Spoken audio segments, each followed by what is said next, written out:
Yes, people, how's it going? Welcome back to Lily White Lane. Hope you're all doing good. Hope that you're all keeping safe and well. And I hope that you're all having a really good Monday, wherever you are in the world, and whatever you are planning to get up to today. And you are all very welcome along to your Manchester United versus Tottenham Hotspur Debrief, the show where we take a look at and go through all of the big talking points coming out of Tottenham Hotspur's latest game. And there are a lot of big talking points coming out of yesterday's game. It was a cracker at Old Trafford. But before we delve into the video and discuss yesterday's game against Manchester United, make sure, if you haven't already, to smash that subscribe button, give it a Mike Tyson right hook, also smash that like button and tap that notification bell so you'll be notified every single time we do upload a new piece of content on the Lily White Lane YouTube channel. Smashing all of those buttons hugely helps the channel out in the algorithm, and hugely appreciates it if you would do so. Without further ado, enough faffing about, enough waffling, let's delve into the debrief. Manchester United 2, Tottenham Hotspur 2. That was the full-time score yesterday at Old Trafford, and to be honest, I came away from the game a little bit disappointed. Disappointed that we didn't end up taking all 3 points, because we were the better team by a country mile. We had more possession, more touches in the opposition box, more shots on target, more shots in general, a higher XG. We dominated every single statistic in yesterday's game, yet we only come away with a point. And I said in my match reaction, the fact we're frustrated as Spurs fans that we've gone to Old Trafford, dominated, and haven't come away with all 3 points shows that we're going in the right direction. A couple of years ago, we went to Old Trafford as the better team with a style of play where Man United were a shambles of a club, and we ended up losing 3-2. Whereas this season, we've gone there and taken something. A couple seasons ago, and last season we went to the Emirates, took nothing. This season we've taken something. Last season we went to the Etihad and didn't take anything. This season we've taken something. We're winning games against the Big Six at home, and we're taking points away from the Big Six away. And if we can consistently do that for the rest of the season and beat the rest of the teams in the league, we can definitely get top 4. We definitely can get top 4. If we don't get top 4, it's not the end of the world, because look at the situation we were in the summer. A lot of people like to skim over that. I've heard a lot of people, talking before this game, saying that Ten Hag inherited, a tougher squad to deal with than Postecoglou. Nonsense. Erik Ten Hag inherited a squad that finished 6th the season before. Postecoglou inherited a squad that finished 8th last season. A squad that have just lost their best player, their captain. Or not their captain, Hugo was their captain, but, their best player for years, in decades, in Harry Kane. And look at the job he's doing. He's got us competing against the top teams in games. And yes, Manchester United are an absolute pile of pygmy hippo shite this season, but Old Trafford still isn't an easy place to go for Big Six teams. We went there yesterday, we came away with a point. We went to the Etihad. It's an easier place for us to go than many other teams, but it's still the toughest away ground in the league. We came away with a point. We went to the Emirates, we came away with a point. We're competing against the top teams away from home and beating them at home. And the fact we're doing that after the shambles of a team we were last season and the state we were in as a club in the summer shows me that we're going in the right direction. The fact we're frustrated about taking a point against Manchester United, whereas last season or the season before, we would have been ecstatic about it. It gets me excited about the future of this football club. The fact we're going in the right direction. What Postecoglou can actually achieve. This is his first season. He's only had 1.5 transfer windows. And we're already sat 5th and overachieving based on our pre-season expectations. And a lot of people like to skim over that. As I say, a lot of people were talking before this game about Erik Ten Hag inheriting a tough squad to deal with in Postecoglou. I've heard a lot of people saying this week that Postecoglou came into the perfect club in Spurs. What a load of absolute nonsense. Fans protesting against the owners, riots, craziness inside the fan base, everyone arguing, a huge divide in the Spurs fan base. Losing game after game after game poorly last season, a 6-1 against Newcastle, a 3-1 against Brentford. I could go on and on all day about the poor results. Lost Harry Kane in the summer. Antonio Conte sacked, then sacked his assistant for his assistant. All of this happened in the space of a few months. Postecoglou has inherited this squad, as I say, taken over this club as manager in the state that we're in, and got us going in the right direction, got us playing beautiful football, got us competing for the Champions League. If we miss out on Champions League though this season, the narrative will be that Spurs bottled it, or Spurs didn't achieve what they could have. Yeah, I understand we were top of the league, but we were overachieving when we were top. Obviously we were. And I think the fact we were top raised fans' expectations. So when we had that poor run, people were fuming.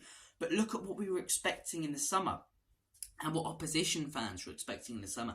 Everyone was saying Spurs were going to finish mid-table. Spurs, might even be in a relegation battle without Harry Kane. Where Ange Postecoglou has us now is a credit to him and how he's transforming this club. I've fallen back in love with my club. Last season, as I say, watching every Spurs game, it was frustrating. I wasn't looking forward to any game because the football was piss poor. The results were piss poor. I had nothing to be excited about. This season, no matter who we're playing, I'm excited to watch us because I know we're going to give it a go. I know we're going to put on a game and I know we're going to play some beautiful football and there's a good chance we're going to win or come away with something. And the fact Ange Postecoglou has us as fans feeling like that this season after the shambles of a club we were last season and were in the summer, it shows why he's had a tougher squad to inherit than Erik Ten Hag and why he's such a good manager and why people need to stop talking about this absolute nonsense when it comes to Ange Postecoglou inheriting the perfect squad and it not being that tough for Ange Postecoglou to change his Spurs team around. Where was this energy with Mikel Arteta? Because I'd argue that Ange Postecoglou took over just as tough a side as Mikel Arteta in his first season. Everyone raves on about how good of a manager he is. He had 2 8th place finishes in a row. It looks like Ange is going to finish above 8th in his first season at Spurs.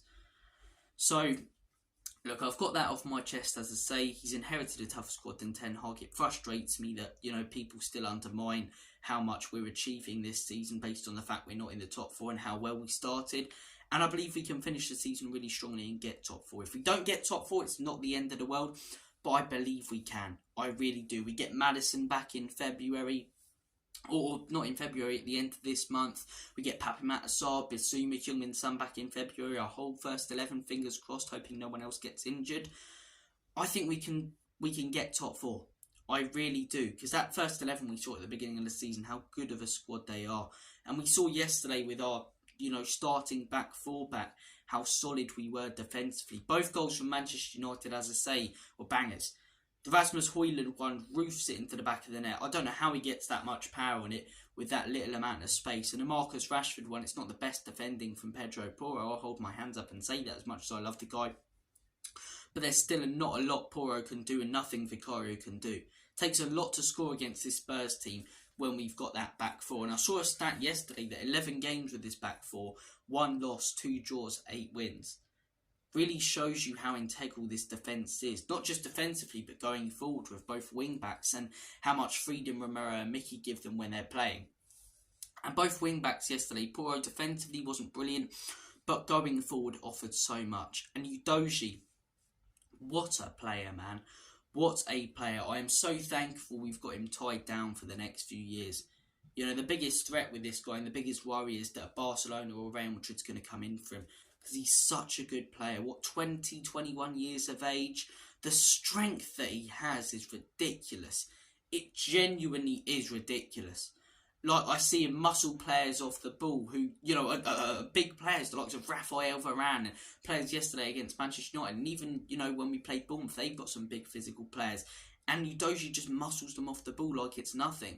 The strength that the guy has is ridiculous. The way he holds up the ball is fantastic. His defensive ability is just superb. And going forward, he's creative and dangerous. He's the perfect left back. And in my opinion, the best left back in the league this season by a country mile. Is he the best left back in the league overall?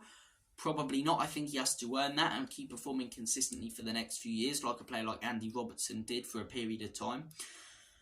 But this season, as I say, if you're basing it just off what we've seen, I can't see a left-back, getting into the team of the season over him.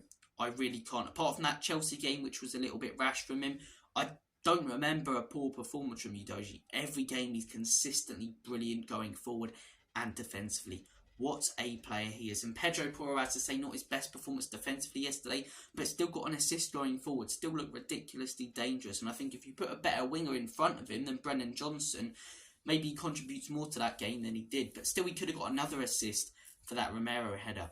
The fact we've got these 2 fullbacks now who are so dangerous, it fills me with confidence. And the centre-back partnership, it was so good to see them back together yesterday. Both, being injured, Romero not expected back till February. Mickey weren't expected back till now.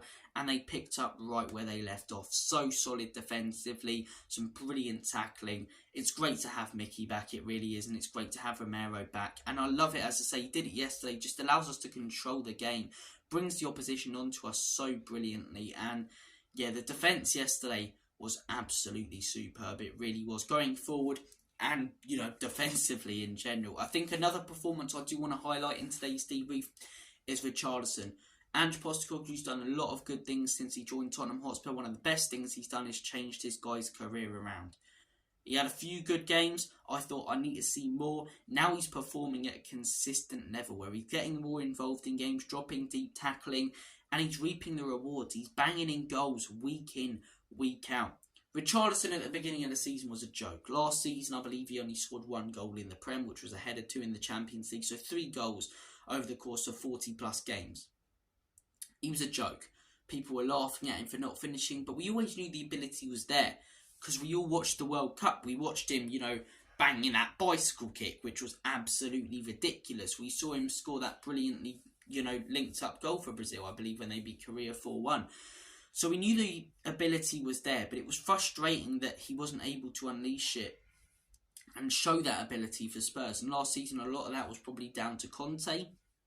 Whether you want to take Richarlison's side there or say you should get on with it and trust the manager, that's up to you. But those two clearly didn't get on. And this season, as I say, since he got that first goal, I can't remember what game it was in. It wasn't the Newcastle game. I think it was the one before. But since he's got his first goal, I believe he's got 6 in 6 now. He's consistently scoring goals. And it's not just the fact he's scoring goals, it's the fact he's contributing to play. We've got the Brazilian Richarlison now. And that is one of Postecoglou's biggest achievements at this football club so far. The fact he's got Richarlison playing like he does for Brazil. And the fact he's changing his career around. Pedro Porro was another one. You know, last season, I was one of his biggest critics. I thought he looked good going forward, finished the season strongly, but defensively was a shambles. He's improved his game massively. And this is what top managers do. They bring in top quality players, but they also improve players, as I say, who haven't been as good. Look at Eddie Howe last season. Newcastle were a massive success because he improved the likes of Joe Linton, Miggy Almiron, players who were considered average, and he made look brilliant. Postecoglou has hugely improved Richarlison. He's hugely improved Pedro Porro. Romero, in my opinion, he's hugely improved. And it's great to see. It really is great to see. So Richarlison definitely deserves a shout out in this video for his consistently good performances. And I've been one of his biggest critics for a long time, but I've always said I want the guy to step up and I want to be proved wrong. And he's proved me wrong now. He's scoring goals, which is all we can ask for him. He's getting more involved in games, and his performance yesterday was fantastic. It really, really was fantastic. Look, I'm going to comment on United now. Now, any United fan switch off. So, as much as I'm a Spurs fan, I'm a Premier League fan, I've watched a lot of Manchester United this season. I don't think I've seen them put in a good performance over the course of 90 minutes this season. I really don't. I think their best 45 minutes were against Aston Villa in the second half, but the first half was poor. I don't think Man United fans can really come away from any games this season and go, that was a really good performance from start to finish. Or not even that, that was a solid performance from start to finish. Every game I've watched them in and every game I've heard them about in that I haven't watched, they've been poor, they've been off it. And as I say, away from the bantering and calling them a pile of pygmy hippo shite and Chewbacca shite and all of that, I just don't understand where it's gone so wrong. They had a great season last season under Erik Ten Hag. Looked like he was really rebuilding the club. Won a Carabao Cup. And this season, as I say, the fact they haven't had one good performance for a whole 90 minutes, it's mind-boggling. It really is. They're one of those clubs, Manchester United. People banter us for, you know, feeling like we're never going to win the trophy and go in the right direction. I can't see any manager really succeeding at Manchester United until a lot of those players are cleared out, until the ownership completely changes. Sir Jim Ratcliffe's got 25% now, I believe. I don't think that's enough. You've still got 75%, which is the Glazers. And people will look at the fact they've spent a lot of money, but look at the money that they've spent and the players they've spent it on. It's stupid money for the likes of Anthony, even over the last few years, and players like that. But there's just so many problems at Manchester United. Do I think Ten Hag's to blame for a lot of them? Yeah. I do. I think he should be doing a lot better this season. But I think Man United fans who are calling for him out, my question to them is, who do you actually want to bring in? I don't know your club as well as you do, but I can't understand why you'd want to sack the manager even though he's doing badly. What manager's going to change the situation of the football club right now? You're probably best to just stick it out because you've got a squad full of Ten Hag players. So let's say you bring in an Antonio Conte who's on the market, or Zinedine Zidane, or someone like that. You've then got to remove the whole squad full of Ten Hag players, bring in a whole squad full of their players, let those players settle in, and then will those players be brought in and will the squad be changed enough with the Glazers as the owners and with players like Harry Maguire, Marcus Rashford, who, or Marcus Rashford's more of an exception actually. He's had a poor season this season, last season he was great, but players like Harry Maguire, Luke Shaw, Victor Lindelof, these sort of players, McTominay, who have been sticking around at United for years, who haven't been able to clear out. What makes anyone think that if they bring in a new manager, that those players are going to be able to be cleared out? So a question for any Man United fans watching this, because I'm sure we'll get a few, because it's a video about Spurs and Man United. If you want to sack Ten Hag, who do you want to bring in, and how do you think they're going to change it? Because for me, I can't see any manager changing it right now. I really can't. I think your best bet is to stick this season out, write it off with Erik Ten Hag, have a big summer, hopefully with Sir Jim, and see what happens next season. And if it's still going badly, maybe you don't have a choice. But now, mid-season, with a squad full of Ten Hag players, I don't get it. I just don't get it. But look, I'm not a Man United fan. I don't know their club as well as they do, and it is quite funny to see them not doing brilliantly. I mean, last season, as I say, yes, they got into the top four, but us, we massively fell off. Chelsea massively fell off. Liverpool massively fell off. A lot of things went their way for them to get back in to the Champions League places after a few poor seasons beforehand. Whereas this season, as I say, they've been the team to fall off. Chelsea have still been crap. Liverpool have hugely picked it up, though, and we've hugely picked it up. And look, top four, as I say, is it achievable? Yes. If we don't get it, will I be angry? No. I think anything above 8th, and I said this at the beginning of the season, anything above 8th, playing an attractive style of play and getting fans believing and bringing in young, exciting players is enough for me. I reckon we'll finish above 8th now, 100% I do. I cannot see us finishing below 8th. I think there's an 8 or 9 point gap between us and 8th, and then in February when we get our first team back, I can't see us dropping that many points that a Brighton, West Ham, Man United or Chelsea can capitalise on. So we've got that beautiful football. We've seen better football than we even expected. We haven't taken a defensive approach in one game this season, or a cautious approach. It's great to watch. We're the best team in the league to watch. And I don't say that lightly, but we are. And that's not an arrogant thing, and that's not a Spurs bias, but you ask most people, the football that we play this season has been outstanding to watch. Young, exciting players. We've got that. Look, I said when Antonio Conte was the manager and Jose was the manager, you bring in those players to win now, and you don't blame those managers when it doesn't work out when you're trying to rebuild.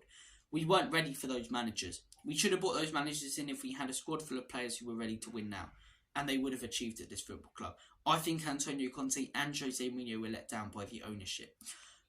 But I never think we should have appointed them in the first place. I think we always needed a manager who wasn't going to win now. We needed a manager who was going to try and rebuild the club. We've got that now. I'm saying Erik and Levy made a mistake on appointing those two managers, and both managers were let down by the ownership, but it was never the right decision to bring them in. It was the right decision to bring in Ant, because he's a manager who wants to rebuild this club with young, exciting talent and get this team competing. We're in our first season, phase 1 of a rebuild, and we're already competing with the top teams, and we've got so much young talent to be excited about, who's only going to improve. The likes of Udogie, the likes of Pedro Porro, the likes of, I'm trying to think of other players, Pape Matar, who's been ridiculously good for his age. So much exciting young talent in that team. Vicario, Van den Ven, who I can't wait to see get better. So look, it's a very exciting time to be a Spurs fan. One last performance I do want to comment on today is Rodrigo Bentancur. Brennan Johnson as well, I just want to say, not good enough yesterday. I gave more of my thoughts on him in my Insta match reaction. Go check that out if you haven't already. But Rodrigo Bentancur, what a player he was yesterday. What a player. Dominated the midfield. When I saw the lineup, I thought, to get something out of this game, we're going to need Bentancur to have a cracker of a game. Because then if he does, as I say, he can improve the level of Skip and Højbjerg surrounding him. If Bentancur's off it, we're going to really struggle. He was on it. He really was on it yesterday. Every pass was brilliant. Banged in a fantastic goal, which was rifled into the back of the onion bag. What a performance from him. And the fact he performed like that, I've always said it, when with Romero, put him next to Mickey, he'll improve as a player. I think if you put Skip or Højbjerg next to Bentancur, they'll improve as players. He's going to up the level of those distinctly average players. And we saw it yesterday, Skip and Højbjerg putting good performances because they were next to the brilliance of Rodrigo Bentancur, who was just brilliant, got himself a goal. What a performance from him. But look, we've talked about the Ten Hag and Postecoglou debate. Who's had the toughest squad to inherit? We've talked about yesterday's performance. We've talked about the goals that we had to prevent. We talked about Udogie, Pedro Porro, Rodrigo Bentancur, Richarlison. What's wrong with Manchester United? I do believe that is a wrap on the debrief, as we've discussed all of the big talking points coming out of yesterday's game. Thank you, bloody legends, for watching this video. Take care of yourselves. All the best. Have a smashing rest of your Monday and week. And as always, Come on, you Spurs, in big Antry.